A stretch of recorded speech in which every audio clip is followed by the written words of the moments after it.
नाजरीन, आज हम लोग दारुल ईमान किशनगंज में मौजूद है, जहां सैयद रुकनुद्दीन साहब ने मजलिस इत्तेहादुल मुस्लिमीन की रुकनियत हासिल की है, जो कि पूर्व विधायक रहे निर्दलीय से और Bihar state level Congress committee में भी ये रह चुके हैं और आज मजलिस इत्तेहादुल मुस्लिमीन का सदस्यता लिया। आइए जानते हैं कि आखिर कौन से मकसद की वजह से मजलिस ज्वाइन किए।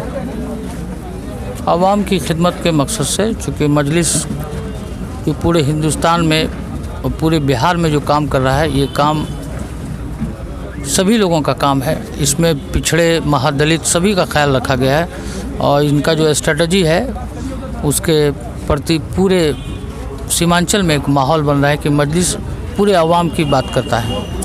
अब चुनाव लड़ने का दावेदारी भी कर रहे हैं? दावा मेरा है, मैं दावा किया हूँ, लेकिन पार्टी का जो दिशा निर्देश होगा उसका अनुपालन करूँगा। अगर टिकट नहीं दे पार्टी टिकट नहीं भी दे तो मैं पार्टी की रुकनियत हासिल किया हूँ, पार्टी के निर्देश पर काम करूँगा। सर, एक चीज़ आपके यहाँ बहुत रहा है, कुलैया एंड सूर्यापुरी की राजनीति होती है आपके यहाँ। अभी आप देखिएगा यहाँ कुलैया बिरादरी के जितने वरिष्ठ लोग आए हैं डगरवा से, ये फीलिंग कुछ नेताओं के द्वारा किया गया था जी।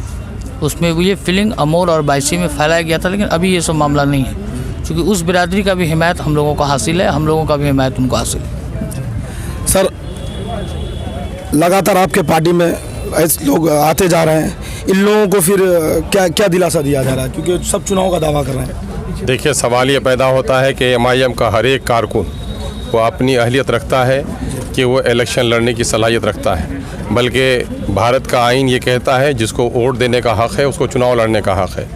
हमारे जो कारकुनान हैं पार्टी के अंदर उम्मीदवार हैं, पार्टी की तरफ से उम्मीदवार नहीं हैं। और इस वक्त जो लोग शामिल हो रहे हैं वो दरअसल MIM की ईमानदाराना कोशिश सीमांचल के हक़ और हुकूक़ के लिए जो आवाज़ उठाई है और फ़िरका परस्त पार्टियों ने जो लोगों को ठग कर धोखा दिया है, उन तमाम तर लोगों से बेजार होकर MIM की हक़ पसंदी और इंसाफ पसंदी का लोगों ने दामन थामा है और इसी वजह से हमारी पार्टी में रोज़ लोग शामिल हो रहे हैं। नौजवानों का एक तबका है जो अपने बुज़ुर्गों को भी समझा कर कह रहा है कि दादा जान, आप ख़ानदानी कांग्रेस नहीं हैं, आप ख़ानदानी तौर पर हिंदुस्तानी हो सकते हैं, किसी पार्टी के ग़ुलाम नहीं हो सकते हैं। आज MIM जो इंसाफ की लड़ाई लड़ रही है उसका साथ देना अव्वलीन फरीजा है। इसलिए कल तक जवान हमारे साथ थे, आज बूढ़े भी हमारे साथ हैं, माएँ भी दुआएं कर रही हैं और लुटी हुई आबरू वाली बेटियां भी ये दुआ मांग रही हैं कि हमारे इज़्ज़त और नामूस की हिफाजत के लिए अगर कोई पार्टी आवाज़ उठा रही है उसका नाम MIM है। बिलखते हुए और सिसकते हुए मजलूम लोगों की दुआएं हमारे साथ हैं, इसलिए MIM दिन ब दिन फैलती और बढ़ती जा रही है। सर, गुलाम नबी आज़ाद को कांग्रेस की तरफ से B टीम कहा गया, बीजेपी का एजेंट बोला गया। देखिए, वो बड़े नेता हैं, हम लोग तो उसके बारे में कुछ नहीं कह सकते हैं। हम लोग तो ये कहते हैं कि गुलाम नबी साहब का नाम बड़ा खूबसूरत है, लेकिन कांग्रेस पार्टी ने गोया इनको गुलाम बना कर रख दिया है।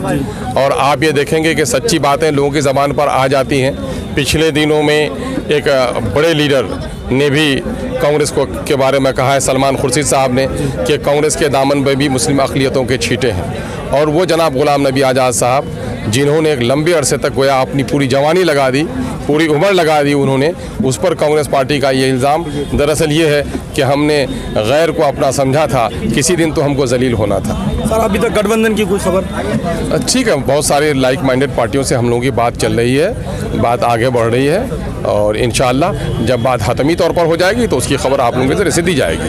बहुत शुक्रिया।